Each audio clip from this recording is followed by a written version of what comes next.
It's like a superhero convention in this studio right now because we've got two superheroes. The Vic for Vets initiative, if you want to know what that's about, these two guests that we have in here is what it's all about. Yeah. And closest to me is Petty Officer George-Curt-Davison. How you doing? I'm doing fine, thank you. Thank you for serving. Well, thank you. You are truly a superhero. Anybody who serves this country are superheroes. I'm just a fat radio guy. That's on my resume. And especially the greatest generation right there. Of course, Yeah, of course. I was 18 when I went in. Wow.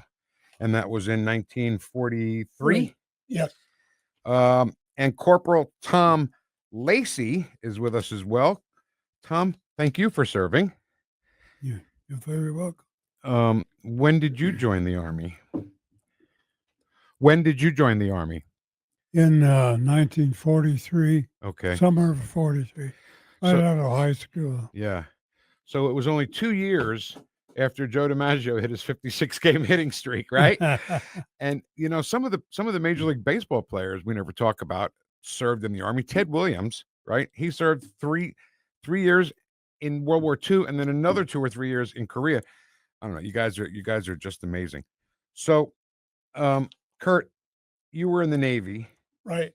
so where were you in the Pacific Theater? Oh, started out in the Atlantic for 4 months, then went to Pacific for And- a couple of years. 2 years after Pearl Harbor, Yeah.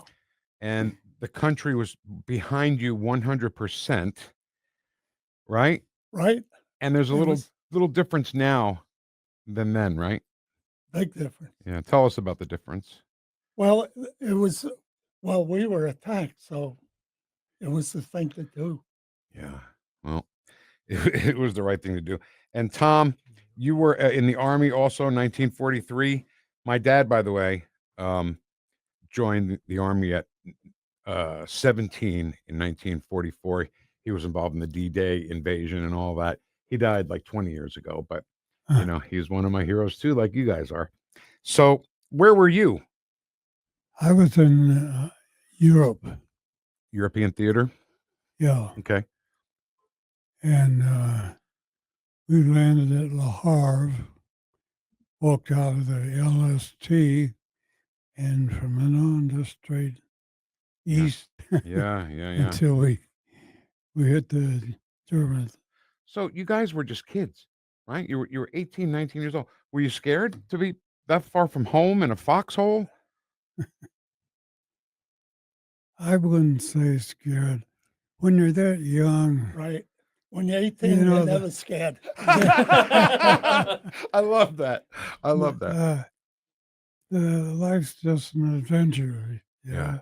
Yeah. That's pretty much the way I looked at it, and I think most young guys do it. When you're 18, you're invincible, right? You can't. Yeah, nothing. right. Oh, Nothing. right. Nothing's going to happen to you. Right. It's all the bad things always happen to the other guy. Yeah.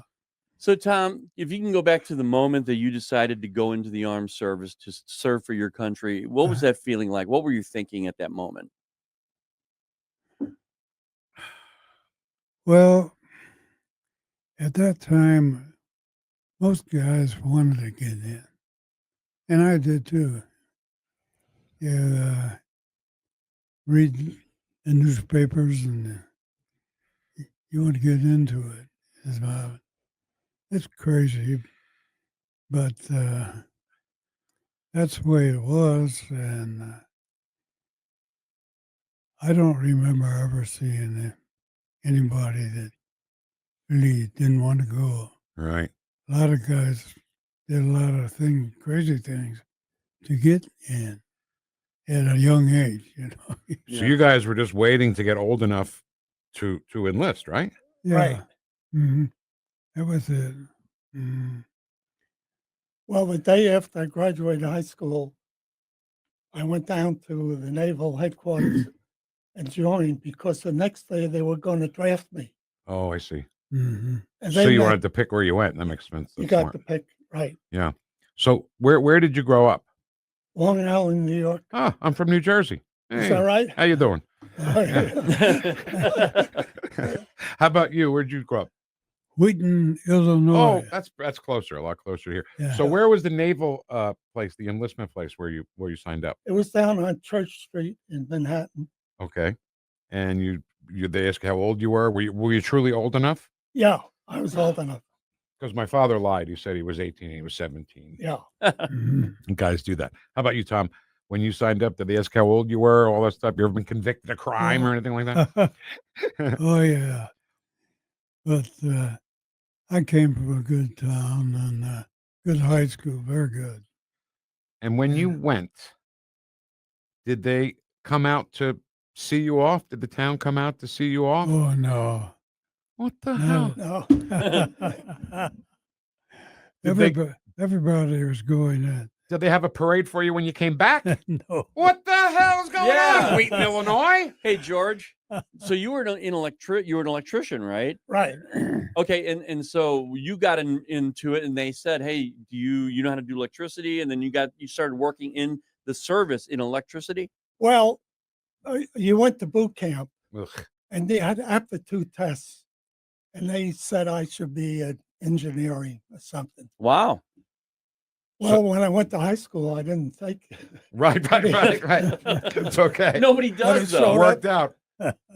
So then I went to electrician school in Detroit.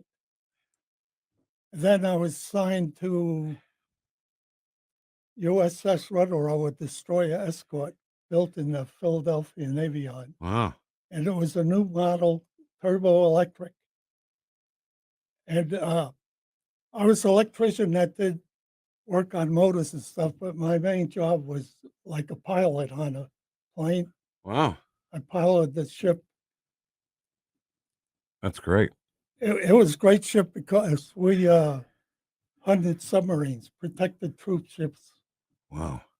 And I'm sorry, this was the Pacific Theater, right? Right. Okay. So obviously Iwo Jima, was our big victory there. How did you help that? How did you help the whole takeover of Iwo Jima? Oh, I didn't have anything to do with Oh, Egypt. come on, Kurt. I don't believe it. That was Ken, our buddy Ken. Uh, But we were in New Guinea, Borneo, wow. all through the Philippines. Leyte, when they had the last big naval battle at Leyte. So you saw combat. Yes. Wow. And Wow. then, our last main duty was escorting troop ships from Manila Mhm. to Okinawa.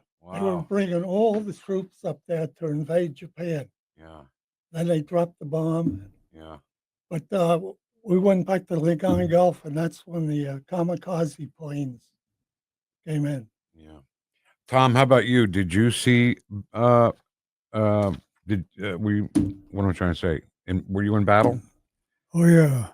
The whole time. Oh my God. From the time I got on to the Harv to the time I was coming back, Yeah. it was combat all the For way. 3 straight years. It was about 7 months. Uh-huh.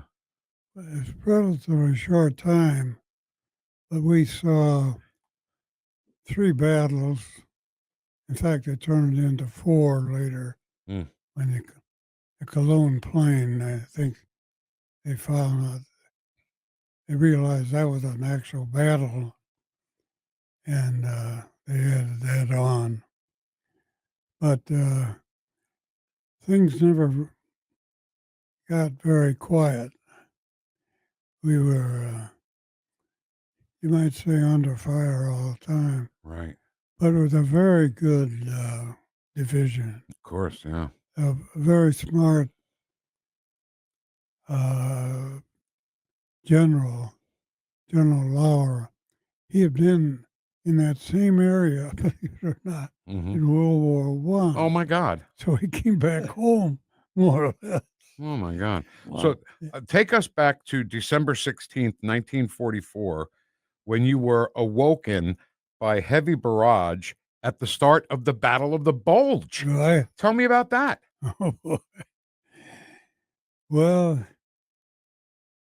I have been having the company radio. There's only one in each company. I was very close to the first sergeant and the company commander. So I was only, my foxhole was only about 30 feet, I think, Oh, from the main foxhole. And I'd only been up maybe half hour, not more than that, when all hell broke. I mean, it was a barrage. And it lasted at least a half hour, but I'm reading comments on many people how it is an hour and a half. I never did find out for sure right. what it really was, but it was a hell of a long time. You know, they say It's- there's no atheists in a foxhole. You're right.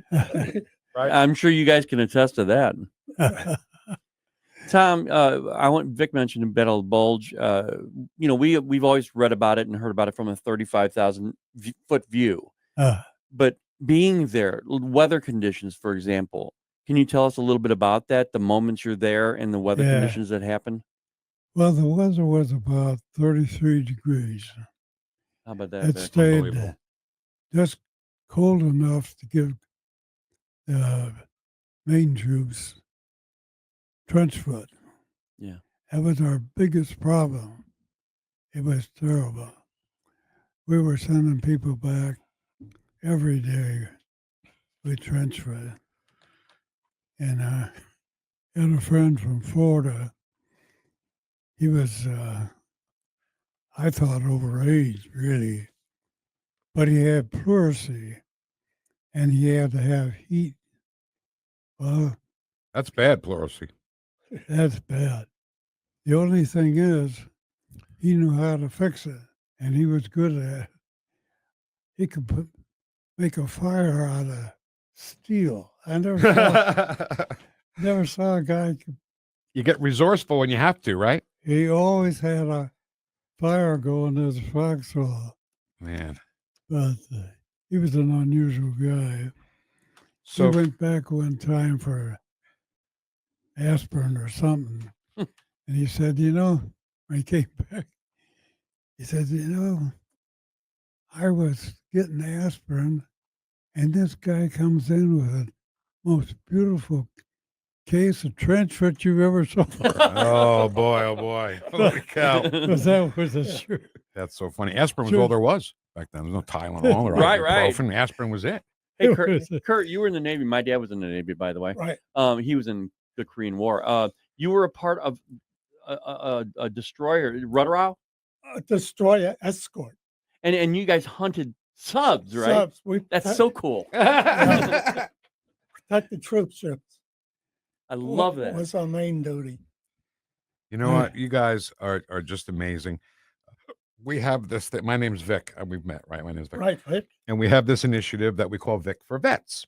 And we do different things. We went down to the Jefferson Barracks when the Vietnam Wall, the mobile wall was there. Oh, right. This So- is my uncle here, by the way. My uncle Chuck. Uncle Chuck died in Oh, Vietnam. Vietnam. And you know, so you're part of it. You're a part of Vic for Vets because we, you know, we respect and revere you guys like you can't believe. I would have saluted you when you came in, but I didn't serve, so I didn't earn that right to salute. So I will not. And I never had the honor either. And so we just want to try and highlight you guys because you are you are veterans. I mean, I don't know how else to say it. You're our heroes. You're our Well, heroes. there's not too many of us left. I know. Yeah, they're getting short. Yeah. Because there were, during the war, 16 million servicemen and women. Yeah. How old are you? 100.5. Tom, how old are you? 105 months. Oh, you're like They he, count just- by he the wants to months. be younger than him. I'm the youngster here. I'm Yeah, only you're the 105 youngster. months. Yeah. So great. So the big event is called We'll Meet Again, a World War II tribute in song and story. And, you know, like Kurt said, there's not a whole lot of them left. So if you want to see guys who the greatest generation and, the big one, World War II, my friend. And so what we're going to do, Vic, in a minute here, we're going to take a break, and then we're going to hold these guys over and then have Dr. George come on and talk more about the event itself, and then hear more from our veterans. Yeah. So World War II tribute and song and story called We'll Meet Again. It's Sunday, September 7th, and it's from 4 to 7 o'clock at the Arnold VFW Post 2593 on Church Road in Arnold. $20. I mean, it's only $20. Right. To celebrate our biggest heroes that we've ever met. I mean, we've met lots of veterans doing this job. Ken and I are doing this job, and we meet lots of veterans. Never a World War II veteran. And we'll cover more about this event. Absolutely. After the break. Yep. Coming up next, more with real life superheroes. George-Curt-Davison from the United States Navy and Corporal Tom Lacey from the Army. Both World War II veterans. I'm sorry, I should have put Kurt's picture up there while he was talking. That's him right there. Right after the news, we'll be back on 101.9 and 94.1 News Talk STL, #1 for live and local conservative talk. Whoosh. The Vic Porcelli Show. All right, hour number 2 of our 3-hour tour. We're here with a couple of superheroes who both served in World War II. Do you understand? These guys are heroes. Corporal Tom Lacey from the Army from Wheaton, Illinois. We didn't even give him a parade when he came back from World War II. I got to talk to somebody in Wheaton. Say, what the hell are you doing? And Petty Officer George-Curt-Davison from the Navy. I should mention that Tom was in the 99th Infantry Division, and Kurt was in the U.S. Navy USS Rudder Row as an electrician mate. Okay, so Dr. George Despotis, grab a mic. So these guys, I mean, there's not too many left. So we have to honor them whenever we can. Isn't that right? Absolutely. And, that's part of it, but honoring the guys that aren't with us is very important as well, and honoring what they achieved, which was to save humanity's freedom. And so that's the mission, really, and telling the stories so people understand what sacrifices they had to go through battle, losing buddies, losing arms and legs. I mean, and unfortunately, that battle's still raging today. But nevertheless, at this era, it was a huge event. We go to the movies and we see a movie like Saving Private Ryan, and the first 20 minutes of that movie was just a little bit too much for me. It really was, but that was what they lived or died, right? That's absolutely right. And there are just so many, whether it be on the sea lanes or in the battlefields or in the air. So many of our servicemen never made it back, or made it back either traumatized physically or emotionally. And the good thing about that era is that when they came back, everybody was on the same page. They accepted them as heroes. Of course. That didn't necessarily happen in other eras like Vietnam. Of course. And that's tragic as well. But nevertheless, this generation, I mean, we lost probably 400,000 or 500,000. And when you think about it, the scope of World War II, 60 to 70 million people dying, men, women, and children. It's just a whole different level. It counts Hiroshima, right? Those numbers count. Yeah, well, that's right. Hiroshima and Nagasaki. Ken? Yeah, Dr. Despotis, you were a big part of that. We actually have a World War II memorial in Sunset Hills. That's correct. Yes, we erected that. We dedicated it on June the 8th of this year. Right now, there's about 300 World War II veterans listed there. We have capacity for maybe another 100 and 150 more.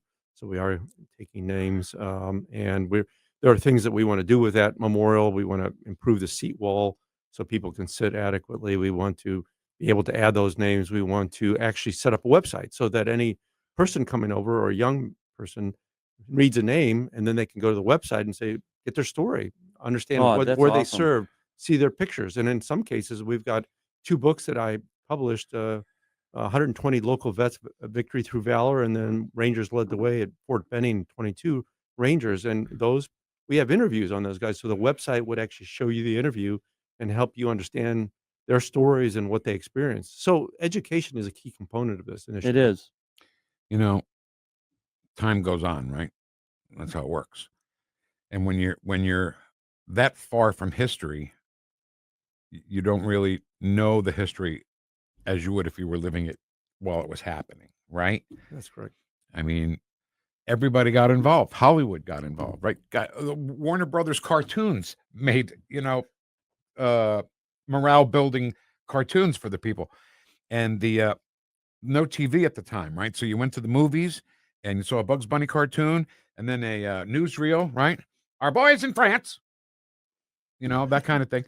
And it was a different kind of America back then, is what I'm trying to say, I guess. It was absolutely. And, I think that keep in mind that, we have a lot of books. We have a lot of video in terms of the battles and the raging violence that occurred. However, what we don't have is a lot of the personal accounts. And that was part of my mission, because understanding what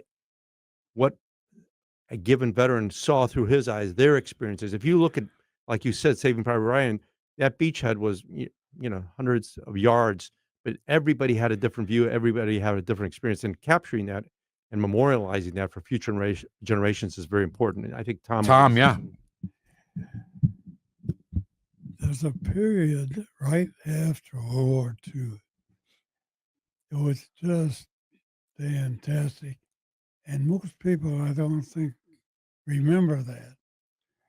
But there were no automobiles built during World War II.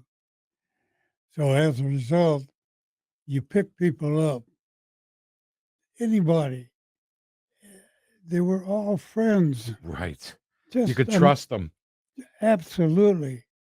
You could trust anybody. I'm in Chicago. Yeah. And it's not the best place in the world sometimes for safety, but at those days, everybody was your friend. Yeah. It was just a wonderful time.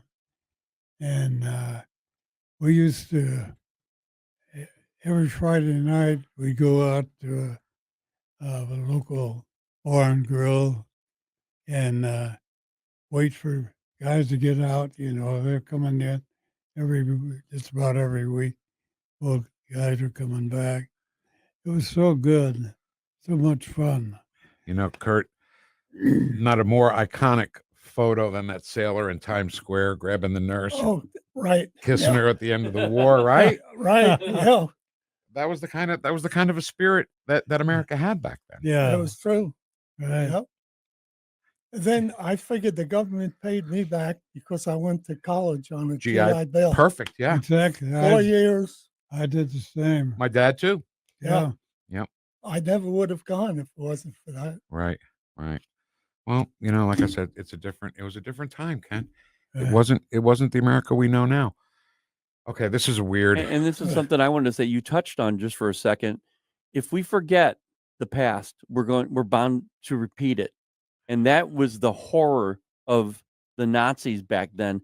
And we can repeat it today because there are young people that have never even thought of even reading about this. Mm. And they need to know this. And part of the education that Dr. George was talking about is so important. Yeah. Well, people look at Hitler as a jerk, which he was, but really he was our best friend. He made so many dumb mistakes. He shortened the war. Really? That Okay. Bulge. I mean, we just let the pride and joy of the German army. They were good. They were good soldiers. But Hitler was an idiot. He got rid of everybody he had left in the Bulge. Right. When we started capturing them, which is only about 3 or 4 days into it, we were capturing so much and so fast, we had to stack them standing up in 2.5-ton trucks. Wow. It's the only way we could transport them. Wow. But they had Russia on one side, the Allies on the other side, right? They lost all those top troops in that crazy thing. Yeah. It made no sense. Right. Right. Because they were messing with you. Yeah. Pacific Theater, is that how that played out at the Pacific Theater too, or? Pretty much. But I think the Japanese were a little more cruel than the Germans. Is that Were right? That's what I've they- read. I've read that. Yeah. Yeah. In what they- way? What way, Kurt? I didn't want any Oh, part of that war. Oh yeah. Yeah. No, that was a gentleman's war in Europe.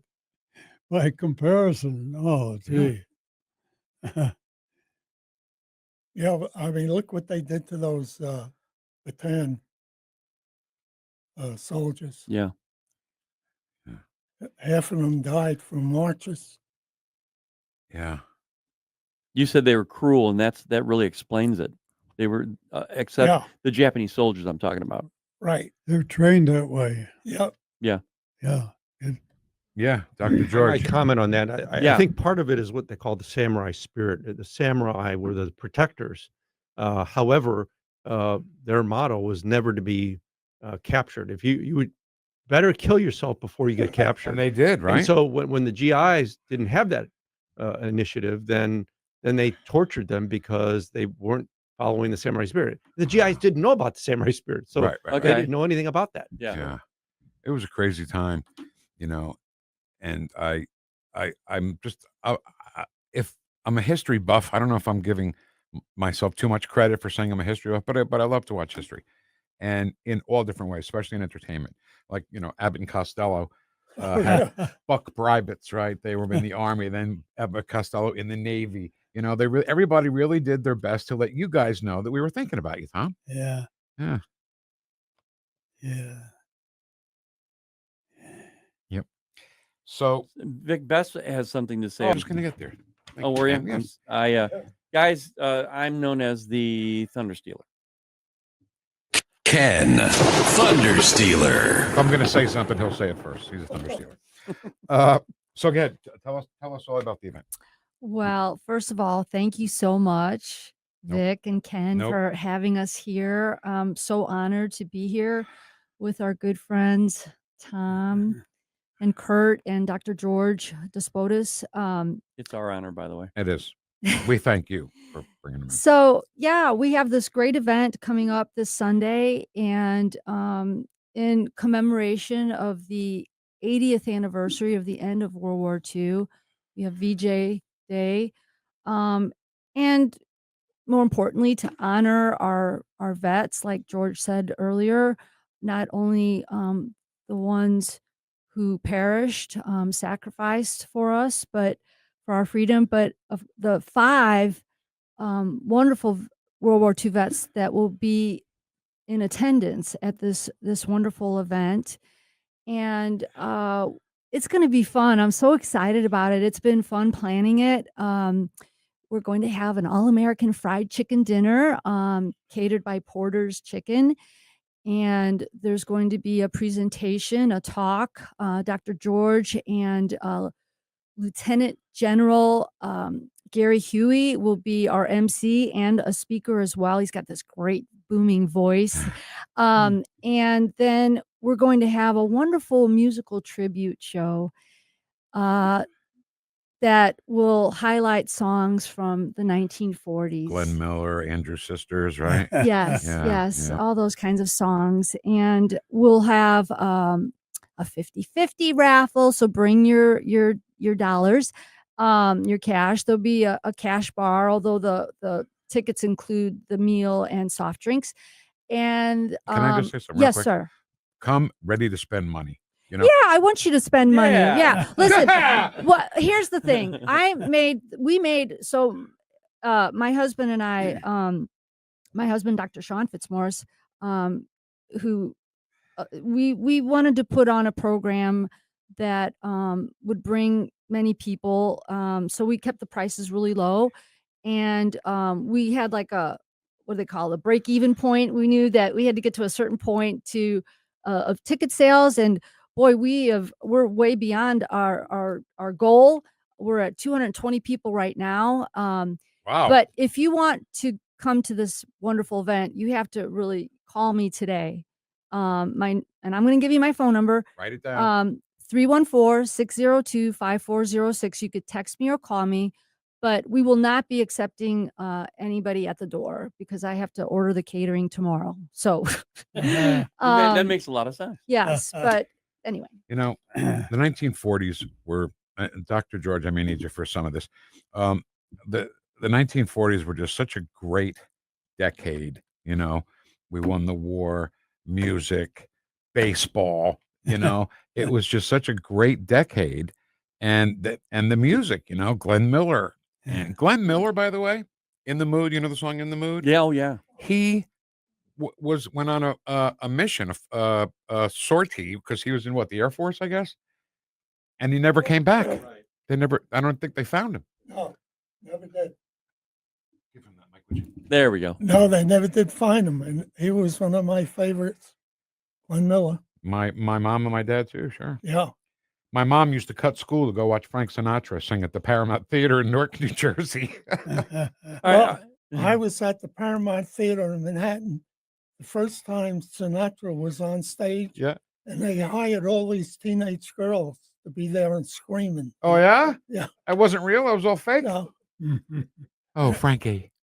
And talking about the 40s, in 1947, I was at Ebbets Field when Jackie Robinson played his first game. How about that? Look at that. For the How Brooklyn about that? Dodgers. Wow. I want to ask an off-topic question, to Tom, because you were at one point right before you became a military person. You were an innocent youngster, and a Friday night, for example, you're 18 years old. What did you do? What were your thoughts? That's a great question. Before I went in? Before military, yeah. When you were a marauder. Well, I love baseball. So I played baseball in the summertime. But I was getting into the service so fast, I couldn't join that year. And I was a little disappointed in that. Okay. But it was a good time. Yeah. Really. Kids were tougher back then than they are now, I think. You guys agree with that? Yeah. Oh, right. Yeah. That's because you were always outside being active. Right. Not sitting around. Well, there was no Yeah. TV to watch back then, but Oh, Tom, what do you think? You always looked at the good things, and there were a lot of them. Yeah. But I was from a small town, and a small town atmosphere, and you pretty well knew everybody. Everybody knew everybody's name, right? Yeah. The general store. Everybody went to the general Right. store. Yeah, Bess, what are you thinking? it was nice. Well, I'm just feeling really, really good here, being with these fellas and you guys. But I want to mention one more thing. So we did keep the ticket prices very low, $20. You don't have to tip anybody. It includes your meal and your soft drinks. Wow. There is a cash bar available, but more importantly, we'll be I was mentioning that our break even point. So anything beyond that for ticket sales is going to benefit St. Louis Honor Flight, a wonderful program that sends veterans that started off sending World War II veterans over to the memorials in DC. And then they've moved on to, I guess, Korean War and Vietnam War. But during the event, we're going to be raising money for Gateway World War II Museum Foundation. And that is the foundation that George is the director of. Is that what you called? And the one that erected that memorial he was talking about, and raising funds for that. And so, and the way you could do is direct donations that day with envelopes that we'll have available, or bring money, because George has these awesome World War II memorabilia items that are from combat. He could tell you what those are, but we're doing silent auction for those things, and then a few other cutesy things. But his stuff is really neat. George, why don't you just tell him a couple of things about those? Well, we'll have signed hats, Class A hats. I'm going to have Tom and Kurt and Ken sign those. And we have a couple binoculars, Marine Corps binoculars. We have several different things. A few books that we're going to have signed, my previously published books, as well as challenge coins from the Ranger Hall of Famers. And so there are a number of items like that. Okay. Some historically correct, but So $20 to get in. Accounts dinner and soft drinks. Bring some money to spend, okay? And don't be cheap. So they can put it to the Gateway World War II a museum foundation. Is that right? That's right. And my mother's trust, Olga Despotis Properties, just set up this this monument in Sunset Hills. However, in conjunction with First Community Credit Union. However, they have a joint mission basically, and so we believe that any donation to buy these things, these items, or whatever, will go to help achieve some of the other initiatives related to the monument. Fantastic. Dr. George Despotis, thanks so much. Bess, thank you for coming in. You gentlemen, thank Thanks. you so much for stopping by. You know, you don't see too many World War II baseball caps No. anymore, so it's good to see a lot of Vietnam caps, right? But not a lot of World War II. Right. A million times thank you for your service to both of you. Yeah. Well, And thank Bess- you. Oh, I'm sorry. Go ahead, Kurt. No, I was just saying thank you. I appreciate it. No, we appreciate you. Are they both like sharp as Can you give me that thing? Yeah. What's your question? I just wanted you to. Aren't they sharp as caps? Oh, Oh, yeah. absolutely.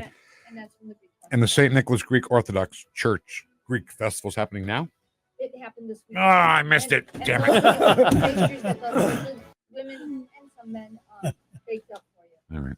This is the Vic for Vets music you're listening to. This is all part of the Vic for Vets initiative. You too. Thank you so much. Tom, thanks for coming in. Kurt, thank you for coming in. Such an honor. Such a pleasure. All right. Stay away from the ladies. Stop chasing the ladies, you two. You hear me? Both of you guys. Stay out of trouble. All right? All right. Too late for that. Thank you, gentlemen. No, I don't think so. Not when you're No. heroes like you guys No. are. We'll meet again, a World War II tribute to song and story, Sunday at the Arnold VFW Post in 2593 Church. I'm sorry, Post 2593 2301 Church Road in Arnold. That's this Sunday. All right, we'll be right back and we'll talk to Ward Clark from Red State. That's next on 1019 and 94.1 News Talk STL. Welcome home.